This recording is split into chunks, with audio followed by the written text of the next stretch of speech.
So you guys get up to like ridiculously crazy speeds on the track. What do you think the fastest speed you ever got up to was?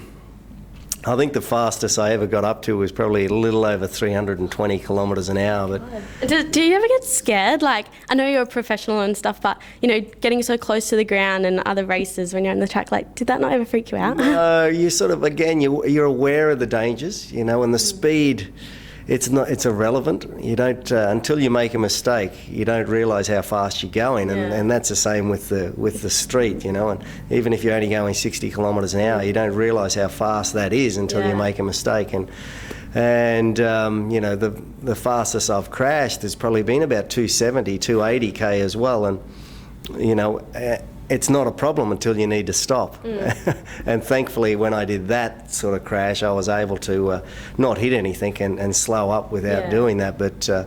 But as I say, speed's only relevant when you make a mistake, and that's why sort of keeping an eye on your speed and the speed limit is a wise thing to do. So you've been off the track competitively for 12 or so years now. Was getting your helicopter licence a way to satisfy that need for speed and that adrenaline junkie within you? It, you know, was definitely another, I guess, release of the adrenaline that I needed, and you know, it's good to be retired as well, so I don't have to sort of worry about getting out there at any conditions and so on and so forth. I did that for a long time, but flying is a passion of mine, and I guess it's another sort of step for me in my life, and you know, but again, aviation's a complete different playing field than racing. Yeah, definitely. You know? Well, what about your business, the Global Jet Service? Yeah, Global Jet International, there's one side as well. We do a lot, not so much with helicopters, but more with aircraft. And it's a charter service, is it? It's a charter and sales business, yeah. So we sell corporate aircraft and we charter corporate aircraft, and we also do.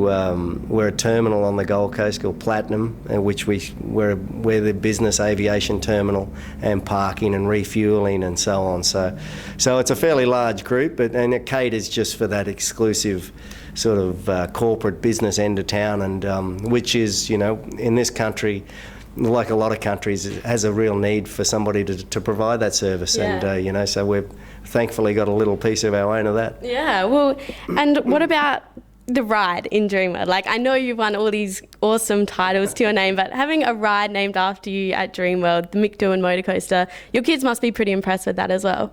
Yeah, no, absolutely. It's not something I thought I'd ever have as a roller coaster named after me. But have you been on it yourself? I have been on it. Yeah, I've been on it probably too many times, and but the kids love it, and it is pretty cool. And you know, it's a you know, Dreamworld up on the Gold Coast.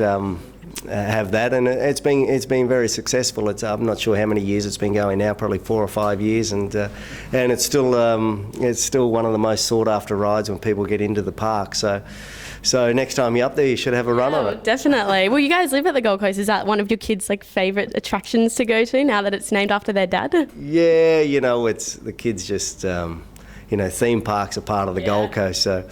And pretty much they've grown up on the Gold Coast, so they're, you know, any theme park they want to go to, it's just sort of trying to keep them out of it. It's a trouble. And do you get to take them up for a spin in the chopper as opposed to a family drive? Do you ever go for those family flyers? Yes, but you know, like kids are, they still just want to get the fast way home. So you know, they don't realise that the helicopter's a fast way home. But it's you know, it is a bit of a luxury to be able to do that. But you know, the kids enjoy it, but like anything, you know, once I've been in it once or twice, they're sort of, you know, cool. it's like riding in a car after a while. Yeah. You know?